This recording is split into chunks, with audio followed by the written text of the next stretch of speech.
अहाँ सब गोटा के हमर प्रणाम। आइ हम अहाँ सबके एकटा मधुश्रावणी पावनि के गीत सुना रहल छी। पसंद आए तो लाइक और सब्सक्राइब जरूर करू। हमरा धिया के पावनी है, अब सार बीती गेल। हमरा धिया के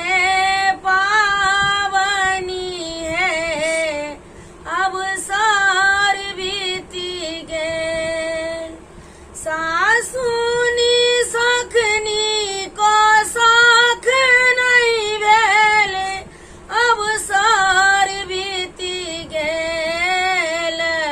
हमरा धिया के पावनी है, अब सार बीती गेल।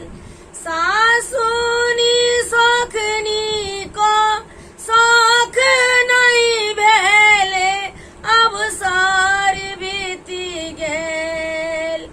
घर पछुअरबा में बसै कुमरबा, घर पछुअरबा में बसै कुमरबा।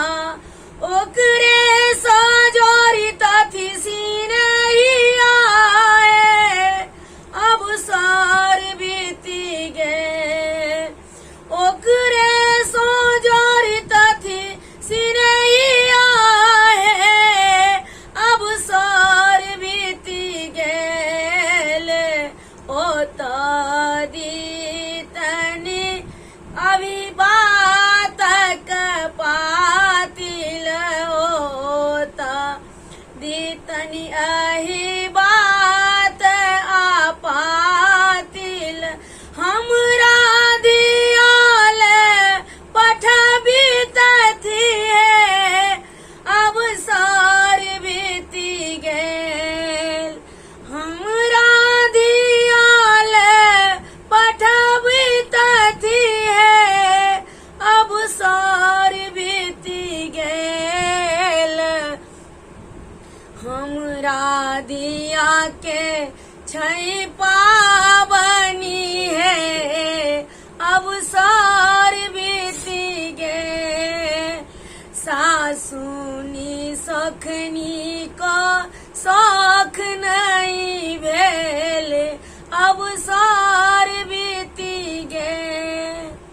घर पछुअरबा में बसे मरबरिया, घर पछुअरबा में बसे मरबरिया।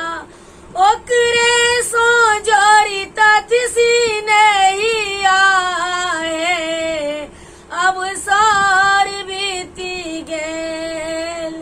ओकरे सो जोरी तथी सिनहिया है, अब सार बीती गेल।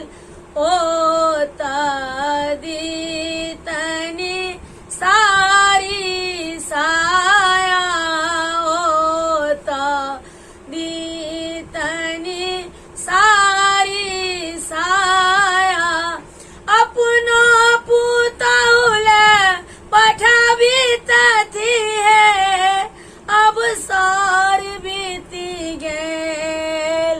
हमरा धिया को पावनी है, अब सार बीती गेल। सासुनी सखनी को साख नहीं भेल, अब सार बीती गेल। घर पछुअरबा में बसे चूरी हरबा, घर पछुअरबा बसे चूरी हरबा। ओकरे सो जोरी तथी सिनहिया है, अब सार बीती गेल। ओकरे सो जोरी तथी सिनहिया है, अब सार बीती गेल।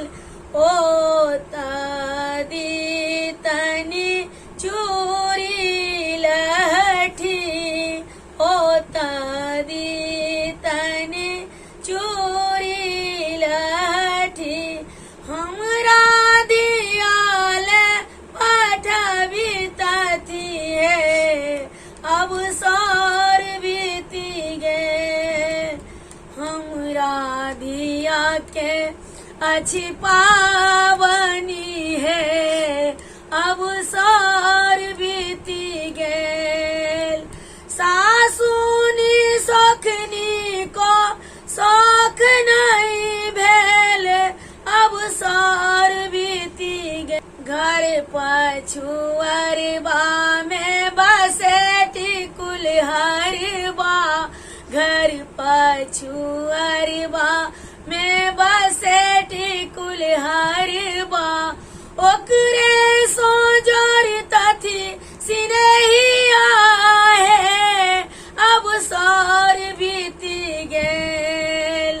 ओ तादी तन टिकुली सिंदूर, ओ तादी तनी टिकुली सिंदूर हमरा दियाल पठावी तथी है अब सौर बीती गेल।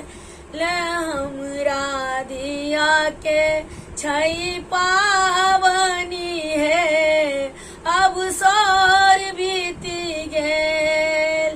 सासुनी सोखनी का शौख नहीं भेल